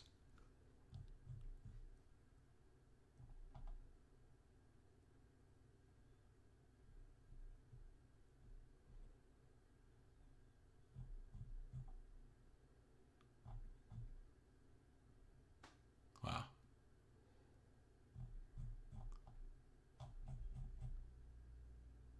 Okay. So I'm going to stop it here. If you want, you can read the rest of it. I'll link the book. So, yeah. It's all real.